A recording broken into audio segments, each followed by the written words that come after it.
గౌరవనీయులైన మా బాపుకు నేను ఉత్తరం రాత్తన్నా.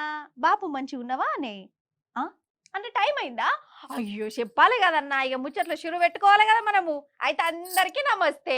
ఇక ముచ్చట్లు షురు పెట్టుకుందామా? ఈశ్వరప్ప హోమియో క్లినిక్ సమర్పించు ధూమ్ దా ముచ్చట. ఇక ముచ్చట్లు షురు. సాఫ్ట్వేర్ కొలువంటే చాలు పిలిచి పిల్లనిచ్చేదట. నిజమేనా? అంటే మన కాడ గంత డిమాండ్ అన్నట్టు 15 లక్షలైనా ఇస్తాము, 20 తులాల బంగారం అన్నా పెడతాము, కారు పెడతాము, పిల్లగాని పేరు మీద పొలం రాసిస్తాము, బిడ్డ మీద ఫిక్స్డ్ డిపాజిట్ చేస్తాము, పిల్లగానికి బట్టగుండున్నా మంచిదే, తోరి పనులుంటూ ఉంటే మాయే. సాఫ్ట్వేర్ అయితే చాలు. హైదరాబాద్ అయితే మంచిది, ఇక బెంగళూరు అయితే ఇంకా మంచిది, ఇక లండన్ అయితే ఇంకా ఇంకా ఇంకా మంచిది. ఇగో గిట్లా అనుకునేదట. కానీ ఇప్పుడు ఓడలు బండ్లు అయిపోయినాయి. సాఫ్ట్వేర్ కొలువు చేసేటోళ్ళంటే షప్రాచి పని చేసేటోళ్ళకంటే అధ్వానంగా చూస్తారట కాదోళ్ళ. ఇవాళ సాఫ్ట్వేర్ కొలువు చేసేటోళ్ళు రేపు వాళ్ళకు నౌకరు ఉంటుందో ఉండదో అన్న గ్యారెంటీ లేకుండా అయిపోయింది. అయిపోయింది ఏంది? గదే కథ నడుస్తుంది. ఏ పని చేసినా మంచిదే, గా సాఫ్ట్వేర్ రోడ్డు మాత్రం అద్దే అద్దు. ఇప్పుడు రోడ్డు మీద పడేది తెలియదు అన్న కాడికి వచ్చింది. అగ చూడరాదుని మీరు కూడా. ఆ అయిందా? లగ్గమైందా? సాఫ్ట్వేర్ అంటే బుగ్గనే అని తేలిపోయిందా? పాపం మొన్నటిదాకా ఈ సాఫ్ట్వేర్ కొలువులు చేసేటోళ్ళని చూసి కుళ్ళుకునేటోళ్ళు ఇప్పుడు అయ్యో పాపం మీల బతికేనికి ఇట్లా అంగడైతుంది, ఎన్నడూ రోడ్డు మీద పడతారో, గ్యారంటీ లేని బతుకులు అని వాళ్ళ మీదనే జాలి దయ చూపించవలసి వస్తుందట. కొలువులకెళ్ళి ఊస్ట్ ఊస్ట్ అనుకుంటా ఊడవిక్తురు కాదోల్లా. గా టీసీఎస్ కంపెనీ తీసుకురాదు, ఎవరన్నా చేస్తాన్లా మీకు తెలిసిన వాళ్ళు టీసీఎస్లా? ఎందుకంటే టీసీఎస్ కంపెనీ వాళ్ళు ఏకదం 12,000 మందిని నౌకర్లకి వెళ్ళి తీసి పడేస్తుండు. గట్లెట్లా తీసేత్తవయ్యా గంతమందిని అంటే, అందరినేం తీసేత్తలేం, వందల ఇద్దరినే తీసేస్తున్నామని అంటారు. టీసీఎస్ అనే కాదు, గూగుల్, అమెజాన్, మైక్రోసాఫ్ట్ గిసోంటి పెద్ద పెద్ద కంపెనీలు కూడా పాపం నౌకర్లు తీసి పడేస్తురు. ఎందుకంటే ఏఐ అని వచ్చే కదా, అదే మస్తు పని చేస్తుంది. ఇక పండ్ల పని ఖర్చులు కూడా తగ్గించుకుంటే అట కంపెనీలు. అందుకే పాపం కొలువులకి వెళ్ళి తీసేసి ఇంటికి పంపుతురట. ఘోరం కదా నుల్లగిది. ఖాళీ మన కాడనే కాదు, దునియా అంతటా సాఫ్ట్వేర్ కొలువుల పరిస్థితి గిట్టనే ఉన్నదట్నుల్లా. అమెజాన్ కంపెనీ అయితే డైరెక్ట్ చెప్పింది 14,000 మందిని తీసేస్తాం అని. ఇక ఐబిఎం కంపెనీ కూడా లే ఆఫ్స్ అనుకుంటా సాగదోలింది. ఓష్ని ఈ ఏఐ వచ్చిన కొత్తలే కొలువుల పరిస్థితి గిట్లుంటే రాను రాను అసలు సాఫ్ట్వేర్ కొలువులు చేసేటోళ్ళు ఉంటారా? మరి చదువుడెందుకు అని అనిపించచ్చు. నాకు కూడా గట్లనే అనిపిస్తుంది. కానీ అయితే ఈ ఏఐని నడిపించేందుకు కూడా మనుషులు కావాలి కదా. అగో గా ఏఐని ఆడిచ్చేటోళ్ళకు బాగా డిమాండ్ ఉంటుందట. అందుకే కోర్సులు గిర్సులు నేర్చుకోరి, కాలానికి తగ్గట్టు ముంగటికి నడువురి, బాయిల కప్పలు లెక్క ఉండకూరని చెప్పుకొత్తారు. నిజంగా ఏం హాలత అయిపోయిందో సాఫ్ట్వేర్ వాళ్ళది. నిజంగా నాకైతే పానం కలుక్కుమంటుంది కాదా. మరి ఇన్నొద్దులు పనులు చేయించుకొని ఇక వచ్చే నెల సంది రాకు అంటే వాళ్ళకన్నా ఎట్లా అనిపిస్తుంది? లోన్లు పెట్టుకున్న వాళ్ళ పరిస్థితి ఏం కావాలి? కిస్తీలు ఎట్లా కట్టుకోవాలి కదా? గిదే బాధ అవుతుంది. అయినా బతుకదేందుకు బొచ్చడు తొవ్వలుంటాయి వల్ల సాఫ్ట్వేర్ చేయాలని ఏమున్నది? అది కాకుండా ఇంకోటి అంతేనా కాదా? ONE1 TWO2 THREE3 APPLE Apple, సేపు పండు, BALL బాల్ షెండి, CAT క్యాట్ పిల్లి. కరెక్టే కదా స్పెల్లింగ్లు? రెండెక్కవు రెండు, రెండు రెండ్ల 4, రెండు మూల 6, రెండు ఐదుల 10. ఏందోలా గట్ల చూస్తురు. ఈమెకి ఏమైంది? కొంపదీసి చంద్రముఖి ఆవహించి చిన్నతనంలో పోయిందా ఏంది అని అనుకునేరు. అట్లేం కాదు. చిన్నప్పుడు మా సార్లు మేడాలు బట్టి పట్టించి చదివిచ్చేది.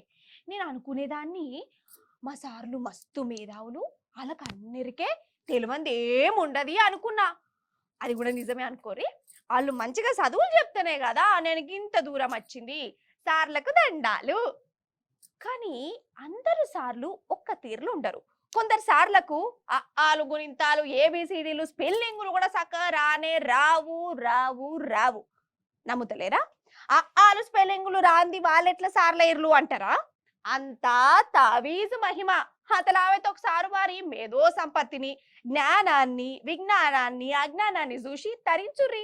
ఎందుకన్నా మంచిది గిలాసుల ముత్తని మంచినీళ్ళు పెట్టుకోరి, చక్కెరచ్చి కింద పడగల ఇంత మరి. ఇగో బోర్డు మీద రాతలు చూస్తుండు చూడు, ఈయనే బడి పంతులు, సర్కార్ బడి టీచరు. మన కాడ కాదు, ఛత్తీస్గఢ్ రాష్ట్రపైనే.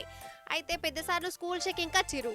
సారు వారి మీద ఎందుకో అనుమానం కొట్టి బోర్డు మీద 11 రాయి సారు అని అడిగిరు గంతే.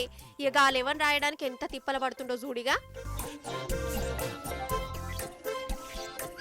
स्पेलिंग पढ़ते जाइएगा सर, एक बार दोहरा दीजिए स्पेलिंग। बच्चों से बोलकर स्पेलिंग एक बार बताइएगा। A11 అంటే ఏఎల్ఎల్ఓ అనుకుంటే ఏమేవో రాస్తుండే. ఇక చెప్పు రోళ్ళ కథ. పిల్లలకు పాఠాలు చెప్పేసరికి 11 స్పెల్లింగ్ తెలియక గింతగానంత అల్లాడుతుండు. సారు వారి జీతం 70,000, సర్కారు సౌలతులు కూడా. ఇక ఈ సారు పిల్లలకి ఏం పాఠాలు చెప్తాడోలా. ఈ సొంటోళ్ళు బడి పంతులు అయితే ఏందన్నట్టు. అసలు ఈయనకు కొలువెవలిచ్చిర్రు, లంచం ఇచ్చి సంపాదించుకున్నట్టే కొడుతుంది. లేకుంటే 11 స్పెల్లింగ్ రాకుండా పంతులు అవుడేంది. ఈ సొంటోళ్ళు ఏవట్టే పిల్లల బతుకులు బర్బాద్ కావా? ఏం చదువులో ఏమో పోరి. ఇది ఏ నెలనొల్ల? జూలై అయిపోయింది అంటే ఆగస్టు నెలకు వచ్చినాం కదా. అయితే ఏప్రిల్ నెలల కొందరు కోతి పోరలు ఏం చేస్తారు, ఏప్రిల్ ఫూల్ చేస్తారు. అంతేనా? ఏదో అయినట్టు మాట్లాడతారు. అటెనక ఫూల్ ఫూల్ ఫూల్ అని అని కిస్స కిస్స నవ్వుతారు. అట్లా ఏప్రిల్ ఫూల్ చేసేటోళ్ళను తన్న బుద్ధి అవుతుంది. అయితే ఈ చెయ్యిపాటి ప్రభుత్వం వచ్చినాక మన రాష్ట్రంలో ప్రతి నెల ఏప్రిల్ నెలన అవుతుందోల్లా. దినాం ఏప్రిల్ ఫూలే అవుతురు జనము. అరే ఏందోలా గట్లా చూస్తురు, మీరు కూడా అయ్యిర్రాగా లేదా? ఇంకా అయితేనే ఉన్నారు కదా. ఓట్లకు ముందు ఎన్నెన్ని ముచ్చట్లు చెప్పే ఏంది కథ. గవన్ ఇప్పుడు చెట్ల మీద ఇస్తరాకులు కుట్టే ముచ్చట్లు అయిపోయాయి. అంతేందుకు గా పరిగి కాడ చూడురి, పాపం మన ఆడోళ్ళు ఎట్లా ఏప్రిల్ ఫూల్ అయ్యిరో నాకైతే బాధనే అనిపించిందిలా. అగో జాతర జాతర చూడురోల్లా పరిగి పోస్ట్ ఆఫీస్ లా అందరం మన ఆడోళ్ళే. ఒకరికొకరు తొక్కుకునుడు, తిట్టుకునుడు, నూక్కునుడు, వామ్మో. అయితే ఈ లైన్ అంత ఏందంటారా? నేను చెప్పా, ఇగో వీళ్ళే చెప్తారు. ఓ పెద్దవ్వ కాళ్ళెక్కల గుంజంగా ఏంది నీకు తండ్లాట, ఏమైంది చెప్పు. ఎందుకు వచ్చినావు? ఊహు పెద్దవ్వ చెప్పేది సగం అర్థమైతుంది, సగం అర్థమైతలేదు. గిషెళ్ళని అడుగుదాం. ఏమైందిరా, నువ్వు పోస్ట్ ఆఫీస్కి ఎందుకు వచ్చినావు? దేనికోసం వచ్చారు అసలు? ఆధార్ కార్డు తీసుకుని వచ్చినాము. ఆధార్ కార్డు ఇస్తే అప్పుడు అప్లై చేసినాం కదా, 2,500 పడతాయని అప్లై చేసాం కదా, దాని గురించి అమౌంట్ పడతాయని. అది సంగతి. ఇక నేను ఎక్కువ చెప్పవలసిన అవసరం లేదు కదా. అయితే అప్పట్లో శ్రీమాన్ రేవంత్ సార్ వారు ఆడోళ్లకు నెల నెల 2,500 బ్యాంకులు ఎత్తా అని చెప్పి ఓట్లు వేయించుకోనే కదా. ఇక 2,500 రూపాయలు పోస్ట్ ఆఫీస్లో జమ అవుతున్నాయని ఎవరో కర్లేపిరు. ఇంకేందిగా రేవంత్ కడుపు సల్ల ఉండా ఇన్నొద్దులకు యాదికొచ్చినామా, మళ్ళా మంచు మారినా మారుతుంది అనుకుంటే అందరు పోస్ట్ ఆఫీస్ కాడికి వచ్చి Aadhaar card, voter card, bank card పట్టుకొచ్చుకొని పేర్లెక్కించుకునే పనులు పడ్డారు. అసలు పోస్ట్ ఆఫీస్కి ఒకటే పారికి ఇంతమంది జనం వచ్చేవరకల్లా లాన్లో పని చేసేటోళ్ళే పర్షన్ అయిపోయారు. ఓష్ని గిట్లా చిర్రేందని అడిగితే 2,500 నా అకౌంట్లో వేయి అంటే నా ఖాతాలో వేయి అని అంటురట. ఇక పోస్ట్ ఆఫీస్ మేనేజర్ సార్ నెత్తి పట్టుకున్నాడు. ఆ రేవంత్ ఇచ్చింది లేదు, ఏసింది లేదు. ఉత్తపచ్చిగా గట్లేందుకు అనుకున్నారు? అదంతా తుస్సుముచ్చట 4 సార్లు చెప్పి సాగదోలేండు. ఓష్ని ఇదంతా ఏప్రిల్ ఫుల్ కథేనా? ఇంకెన్నడు 2,500 ఎత్తాడో మహానుభావుడు అని రేవంత్ సార్ నాడోళ్ళు వాళ్ళ స్టైల్లో తిట్టుకుంటా గరం అవ్వకుంటే ఇంటితో పట్టిర్రు. ఇగో 2,500 కథ గిట్లున్నదోల్లా. అయినా రేవంత్ సార్ అధికారంలోకి వచ్చి 2 ఏళ్ళు కాబట్టి మరి ఆడోళ్ళకి ఇచ్చిన మాట నెరవేర్చచ్చు కదా సార్. ఎవరంటే నా జేబులో పైసలు లేవు, నన్ను ఓసిన పైసలు వెళ్ళాయి, అప్పుల పాలైన అంటాడు. మరిగా ముక్క ఓట్లకు ముందు తెలియదా? తెలివందీళ్ళకి ఎందుకు ఎప్పుడు ఓట్లు వేయించుకొని గిట్ల ఎందుకు దినాం ఏప్రిల్ ఫూల్ చేసుడు? గిట్లనే గరమైతురు పరిగి పబ్లిక్. నిజం చెప్తున్నా, నాకు ఎవరికన్నా బాకీ పడాలంటేనే భయం అవుతుందిలా. ఎవ్వరు రుణం ఉంచుకోని నేను, ఎవ్వరికి కూడా రుణపడి ఉండబుద్ధి కాదు కూడా. కానీ చెప్తే వినరు కొందరు. అంతెందుకు అప్పు కూడా నేను చెయ్యా. పైసలు బదులు తీసుకోను. అవి తీర్చేదాకా నాకు ఇట్లా కంటి మీద నిద్ర పట్టది.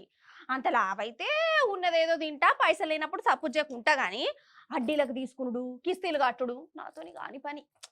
అట్లా అని నేను ఎవ్వరికి అప్పు ఇయ్యాని అనుకునేరు. ఇత్తా అసలే నాది జాలిగుండాయే. పైసలు అడిగితే పాపం అనిపిస్తుంది.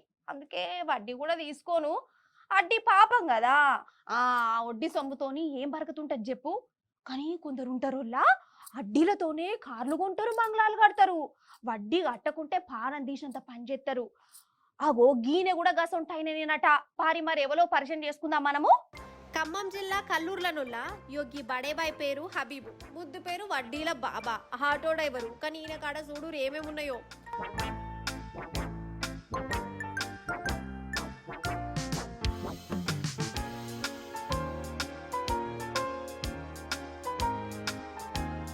చూసినవా కార్లు బండ్లు అన్నీ బాబాయే. ఏందంటే ఈయన మిత్తికి పైసలు బదిలిస్తాడట. ధర్మ వడ్డీతోని బదిలిస్తే ఏమో అనుకోవచ్చు, ఆపతిలా ఆదుకున్నాడు తీయ అనుకుంటాం. ధర్మ వడ్డీ కాదు, 3, 4, 5 అవసరాన్ని బట్టి 6 కూడా పోతుందట. ఇక వడ్డీకి వడ్డీ అసలు ఇచ్చేదాకా ఇంట్లో ఉన్న సామాన్లు కుదబెట్టుకుంటాడట ఈయన కాన్నే. ఇక ఎవరన్నా మిత్తి పైసలు ఇవ్వకుంటే ఇక వాళ్ళని సతాయించుడు. ఇక చెప్పురి కథ ఏంది, ఇదేమన్నా తరికనేనా? అయినా జనానికి కూడా చెప్పాలి, బదలిస్తాడు కదా అని ఎంత కొడితే అంతకు వడ్డీకి పైసలు తీసుకున్నాడు. ఎందువల్ల అవసరాలు అందరికి ఉంటాయి, అవసరానికి తగ్గట్టు ఖర్చు చేసుకోవాలి. అప్పు చేసుడే కావాలి, ఇంకో తొవ్వలేదనుకున్నప్పుడే చేయాలి. అంతేగాని ఎక్కువ వడ్డీలకు పైసలు తీసుకొని అటెనక గోస వడ్డేందుకు? ఇక ఈయన మీద ఫిర్యాదులు వస్తే పోలీసులు ఇంట్లో చెకింగులు చేసిరు. గిట్ల కార్లు బండ్లు వెళ్ళినాయి. ఓ హబీబ్ బాయ్, ఏంది బాయ్ ఇదంతా? వడ్డీలు తీసుకుంటూ పెద్ద తప్పు కదా బాయ్, నువ్వు కూడా గిట్ల చేస్తే ఎట్లనే హబీబ్ బాయ్యా? ఇప్పుడు ధూమ్ధామ్ ముచ్చట్లు చూస్తున్న వాళ్ళందరికీ నేను కొన్ని ప్రశ్నలు ఎత్తా, మీరు ఆడికెళ్ళే జవాబులు చెప్పాలి నాకు. అంటే చేతులు ఆవటాలన్నట్టు, సరేనా? ఒకటో ప్రశ్న, రైతు బంధు ఎంతమందికి వచ్చింది? వచ్చిన వాళ్ళు చేతులు ఆవట్టుర్రి. 2 లక్షల రుణాలు ఎవరెవరికి మాఫైనాయో మాఫైన వాళ్ళు చేతులు ఆవట్టుర్రి. ఇందిరమ్మ ఇండ్లు అందరికత్తే సప్పట్లు కొట్టుర్రి. పింఛను పెరిగినోళ్ళు చిటికలయ్యుర్రి. అయ్యో, అసలు మీరు ఏమంటారో నాకు కనబడదు కదా. అయితే ఒక పని చేద్దాం, నేను కాదు చెయ్యి పార్టీ లీడరు మంత్రి గారు శ్రీమాన్ వివేక్ సారే జనాలను అడుగుతాడు. అగోగో జనాలను అడుగుతుండు కూడా, మనం కూడా ఆడికెళ్ళే చూద్దాం. వివేక్ సారు ఆగురు అత్తన్న.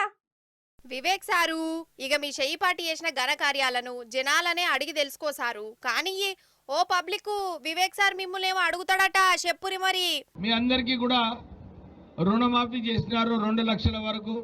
దాంతోపాటు మొన్న రైతు భరోసా ఏదైతే ఇచ్చినారో అందరికీ 6,000 రూపాయలు చొప్పున ఎకరానికి అందరికీ, ఇవన్నీ కూడా టిక్ టిక్ టిక్ అని మీకు అకౌంట్లో పడ్డదా లేదా? అవునా కదా? ఉన్నాయా?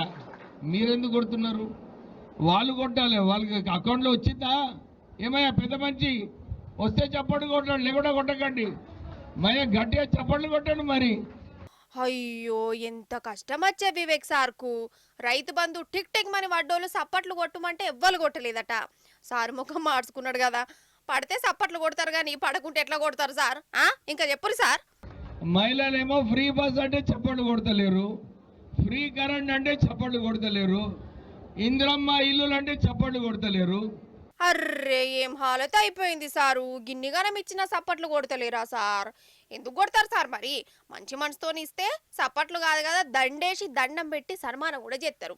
ఫ్రీ బస్ ఇస్తుంది, ఆడోళ్ళ నడుమ కీసులాటలు పెడుతుంది, వాళ్ళకి ఏం ఆనందం సార్? ఫ్రీ కరెంట్ ఎంతమందికి వస్తుందని సప్పట్లు కొడతారు సార్? ఇందిరమ్మ ఇండ్లు వచ్చిన వాళ్ళు కూడా సప్పట్లు కొడతలేరంటే మీరు ఎవరికి ఇచ్చిరో, ఇచ్చిన ఇండ్లు ఎంత చక్కగా ఉన్నాయో మీకే అర్థం కావాలి సార్. చూసిరు కదా నోళ్ళ, ఇక నేను సపరేట్గా చెప్పవలసిన పని లేదు కదా. షేపాటి ఇచ్చిన స్కీమ్లు ఏంటియో, ఇచ్చిన స్కీమ్లు ఎసోంటియో, ఎంతమందికి వచ్చినాయో మంత్రి సార్కి అర్థమయ్యేటట్టు చెప్పిరు జనాలు. ఇప్పుడు కొన్ని వ్యతిరేక పదాలు చెప్పుకుందాం. రాత్రికి వ్యతిరేకం పగలు, చిన్నోడికి వ్యతిరేకం పెద్దోడు, పొట్టికి వ్యతిరేకం పొడుగు, అబద్ధానికి వ్యతిరేకం నిజం. గట్లనే సత్య హరిశ్చంద్రునికి వ్యతిరేకం రేవంత్ రెడ్డి. అయ్యో, ఇందులో గట్ల చూస్తురు. ఈ మాట నేను కాదు, సాక్షాత్తు శ్రీమాన్ రేవంత్ సార్ వారే చెప్పిండట. నేను కూడా ఇండ్లే, కానీ కొందరు అంటురు. అంటే సారు వారి నోటి నుంచి వచ్చే సత్యాలు ఎట్లుంటాయో జనం యాద్ చేసుకున్నారు. నేను కూడా మీకు యాద్ చేపియాలన్నట. ముందుగాల రేవంత్ సార్ వారి నోటి నుంచి జాలువర్ణ సత్యాలు మలికిని అటెనక మనం చెప్పుకుందాం. రేవంత్ అన్న, ఇక అందుకోవే. రేవంత్ అన్న, నీ మనసులున్న వేదాంతం చెప్పన్న జరా. ఏంటంటే బాగా నమ్మిస్తే మోసం చేయడం అల్కగా అవుతుంది. నమ్మకం అనేది లేకుంటే మోసం అనేదే ఉండదు. నువ్వు ఎప్పుడైతే నమ్ముతావో నమ్మకాన్ని నీడలాగానే మోసము దాని ఎంబడే ఉంటుంది. ఆ నమ్మకం కలిగించడానికి ఎక్కువ ఎవరైనా ప్రయత్నం చేస్తే 1కి 2 సార్లు మనము కొంచెం జాగ్రత్తగా చూడాలి. అగనట, చూసినావా? నమ్మితే మోసం చేస్తారట, అందుకే నమ్మొద్దు అంటుండు రేవంత్ సారు. మరి ఎవరి గురించి అంటుండు కావచ్చు? జనం పోయిన ఎలక్షన్లల్లో ఎవరిని నమ్మిర్రు, ఎవరిని నమ్మి మోసపోయిర్రు? మీరు 6 గ్యారెంటీలు అమలు చేస్తారని నమ్మిరు సార్ జనాలు, కానీ గద్దెనెక్కినాక ఆ గ్యారెంటీలనే మర్చిపోయారు సార్. అంటే మోసపోయింది జనాలే కదా సార్, మోసం చేసింది ఎవరు సార్? ఇక ఇప్పుడు అబద్ధాలు నిజాల గురించి రేవంత్ అన్న ఏమంటుండో ఇనురిగా. నేను చాలాసార్లు ప్రైవేట్ సంభాషణలలో చెప్తా ఉంటా, నేను నిజం చెప్పకపోయినా సరే కానీ నేను అబద్ధం చెప్పను అని. నిజం కొన్నిసార్లు కొంతమందికి ఇబ్బంది కలిగించవచ్చు, లేదా నేను చెప్పే నిజం కొంతమందికి అనవసరమైన సమాచారాన్ని ఇచ్చే అవకాశం ఉంటుంది. కానీ నేను ఎప్పుడు కూడా నా ఏ ఉపన్యాసమైనా, ఏ విశ్లేషణ అయినా, ఏ సందర్భం వచ్చినా రేవంత్ రెడ్డి ఈ అబద్ధం చెప్పినని ఇప్పటి వరకు ఎవరు నన్ను విశ్లేషించలేదు. నిజం అనేది ఒక భాగం, దిగిపోయిన నాయకుడు మాత్రం చెప్పేవన్నీ అబద్ధాలే, నిజాలుగా భ్రమలు కల్పించేంత గొప్పగా అబద్ధాలని చెప్పగలిగిన నాయకుడు. అదనట సారు నిజాన్ని దాచి పెడతాడట, అబద్ధాన్ని చెప్పాడట. అతడు సినిమా డైలాగ్ లెక్కనే ఉన్నది, కానీ సార్ చెప్పింది కూడా వాస్తవమే. నిజాలు దాచి పెడతాడు, మన ఆమ్దాని ఎంతనో దాచి పెడతాడు, చంద్రబాబు సార్తోని ఎందుకు చేతులు కలిపినమో దాచి పెడతాడు, మన నీళ్లు పక్క రాష్ట్రానికి ఇచ్చే ముచ్చట కూడా దాచి పెడతాడు, ఢిల్లీ పెద్దలను ఎందుకు గలుతుండో దాచి పెడతాడు. ఇట్లా నేను కాదనేది, మళ్ళా నా మీద గరంగా గల్లా సారు స్పీచ్ అనేది అందుకు వచ్చిన వాళ్ళల్లా అక్కడ వాళ్ళే అనుకున్నారు. వైద్యో నారాయణో హరి అని అంటారు కదా, అంటే డాక్టర్ సారు దేవునితోటి సమానమట. కానీ కొందరు డాక్టర్లకు ఇంకో తీరులో అర్థమైంది. డాక్టర్లు అంటే పాడాలు హరి అనిపించేటోళ్ళట. అందరు కాదు, కొందరు, ఒకరిద్దరు. ఆ ఒకరిద్దరు ఇట్లనే ఒక డాక్టర్ సార్ను మనం చూడాలంటే ఆ దావకానకు పోవాలి. పోయి ఫస్ట్ జోల పాట పాడాలి. పాడుకుంటా చూద్దాం రారి. జో అచ్యుతానంద జో జో ముకుందా. అమ్మో, డాక్టర్ అనగానే నాకు కూడా బాగా దగ్గత్తాంది. అగో మీరైతే చూడురి, నేనైతే దావకానికి ఎత్తగానే. ఆహా, ఎంత పురుసదుగా వన్నడో చూడు డాక్టర్ సాబు. డాక్టరు, ఓ డాక్టర్ సారు, లేవు లేవు లేవు. ఇంటలేడు కదా. ఓ పెద్ద మనిషి, ఆగో పేషెంట్లు వచ్చిర్రు. ఇక నిద్రలో బీపీ లేచినా ఎత్తది కావచ్చు సార్కు.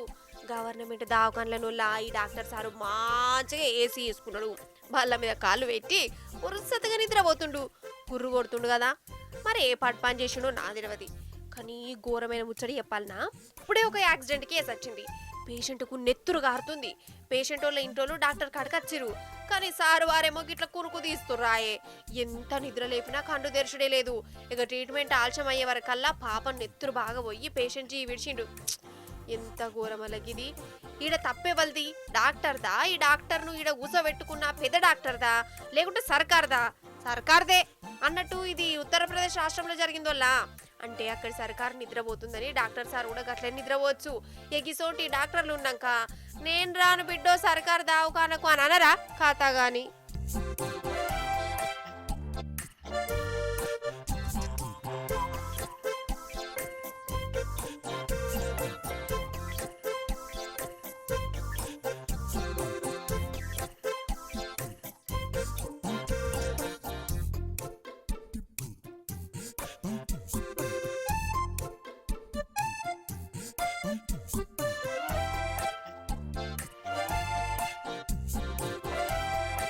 అది మరి ఇప్పుడు ఇది తుందా ముచ్చటే కదా.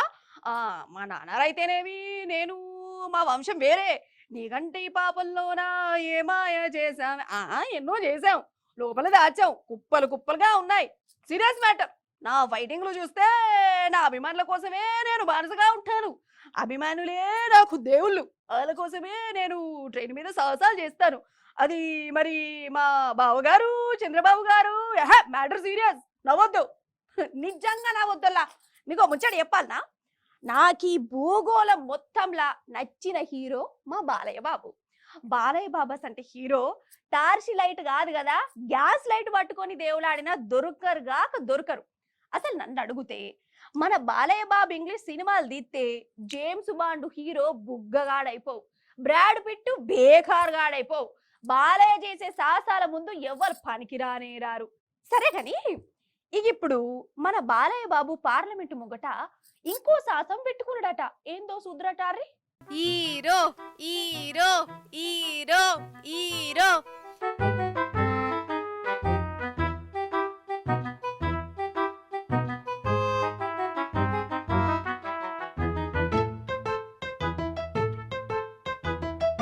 ఏర్పాటు చేసిరా మన బాలయ్య బాబే తాపకు తీర్ల కనబడతాడు. మన బాలయ్య బాబుని చూడురి, సైకిల్తో ఎట్లా సాహసాలు చేస్తాడో. అంతా పచ్చగానే ఉన్నది కదా, పచ్చ సైకిల్. ఇప్పుడు ఈ సైకిల్ దొక్కుతాడా ఏంది? బాలయ్య బాబు కూర్చుంటే గాలి మోటారే తుక్కడం అవుతుంది సైకిల్ లెక్కన. సారు పైలం మరి అగో వెనక కూర్చున్నాడు క్యారెల్ దొరుకుతాడు కావచ్చు. బాలయ్య సారు అద్దులేరి సారు ఇప్పుడు సాసాలు మళ్ళీ నేను పొంది పరిశాను. అయితే మన బాలయ్య బాబు హిందూపురం ఎమ్మెల్యే కదా, ఢిల్లీ పార్లమెంటుకు పోయిండు.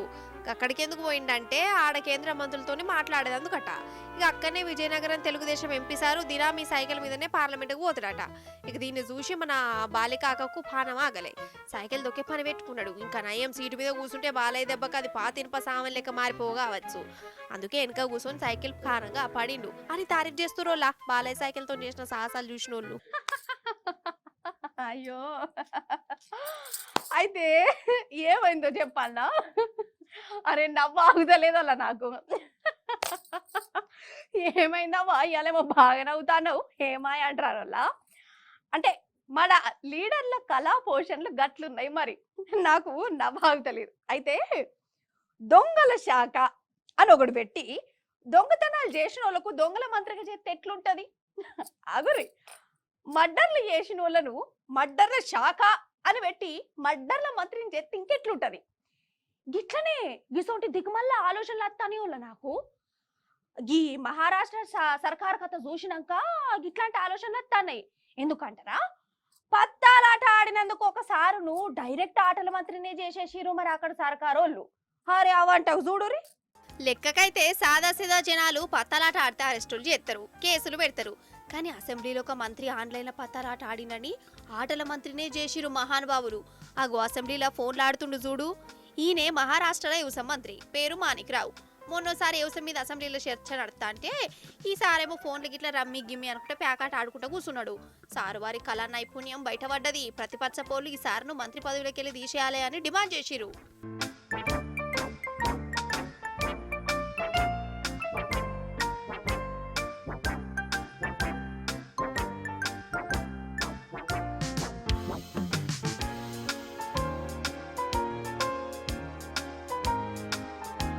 ఇక దానికి బీజేపీ సర్కారులో ఏం చేసిరు ఎరికేనా?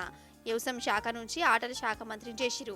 ఇక చెప్పు కథ అంటే ఏందన్నట్టు కావచ్చు. పత్తాలాట మంచిగా ఆడిండని ఆటలకే మంత్రిని చేసిరు అన్నట్టేనా కాదా? ఇంకా యువజన శాఖ కూడా అప్ప చెప్పిరు. అంటే పడుసు పిల్లల మంచి షెడ్డ చూసుకునే శాఖ మస్తు సెట్ చేసిరు పటు. అంటే సార్ ఇప్పుడు ఆటల శాఖ మంత్రి అయిండు కాబట్టి పత్తాలాట ఎట్లా ఆడాలి, ఈ ప్యాకెట్తోని పైసలు ఎట్లా కమాయించాలి, ఆన్లైన్లో ఆడితే మంచిదా, డైరెక్ట్ పత్తాలతో ఆడే పురుసత, ఇవన్నీ చిట్టికాలు చెప్తారా ఏంది?